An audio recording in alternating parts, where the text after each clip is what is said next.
Hey, welcome back. They're down on the creek. We're doing a lot of lunges. 25 per round, 5 rounds, 5 times 25 times 5, carry them 2, that's 125 lunges. Plus all the wall balls from the day before. Your legs are gonna feel awesome tomorrow. Probably even worse on Thursday because of that delayed onset muscle soreness, but that's a different conversation. All right, why lunges? Well, lunges offer an opportunity to do a lot of posterior chain development, butt, hamstrings, calves. But if we shift forward, if we miss those points of performance, it starts to get real taxing on the quads, hips, hip flexors, midline. So we add those sit-ups just to get in the way and interfere, but also to make you get back into your posterior chain. So points of performance when we talk about a squat, very similar to when we talk about the lunge, but it's just unilateral, meaning it's one leg at a time. We're gonna start, I had 3 points of performance that you guys are gonna focus on. We'll talk about those, but I'm gonna add a 4th just cause. Heels drive the show. What do I mean? Well, if I'm doing that lunge and I step forward or back, let me move a little bit further away. You can see my lunge lets my heel stay on the ground. So if I'm stepping forward or stepping back, this heel stays on the ground the whole time. That drives me into this portion of my leg. When I stand up, I drive through that forward heel and I'm pulling myself up with my hamstring and my butt. In order to maintain that heel on the ground and to stay nice and tall and support my midline, I have a tall chest, or we can also focus on this knee staying over the middle of my foot.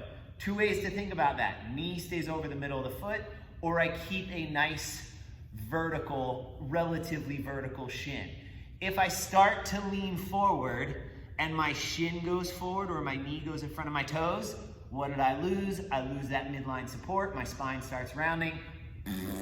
Crappy lunge. Oh, by the way, I also start driving through my quad rather than using my hamstring and my butt. So heel and shin kind of go together, but those are 2 points of performance. So I have a heel on the ground, nice vertical shin, squeeze myself up with that lunge.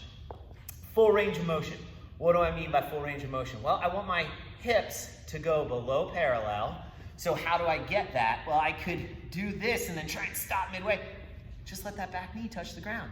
So I come all the way down, full flexion, and I stand all the way up, squeeze my butt, full extension. So hips open, hips closed, back knee touches. There we go, that's my full lunge. The last point of performance that we could talk about is letting that knee track out over the little pinky toe a little bit. That does create a little bit of that external hip rotation. I get some torque. It creates a slightly more stable lunge. You can accomplish that in a couple different ways. I can take a slightly wider step. So if I'm lunging straight forward, that can start to get a little weird, a little taxing on my legs. If I take a little step out, now I can really drive that knee out and I can keep that heel down on the ground and my shin relatively vertical. So, real simple. 3 things to focus on.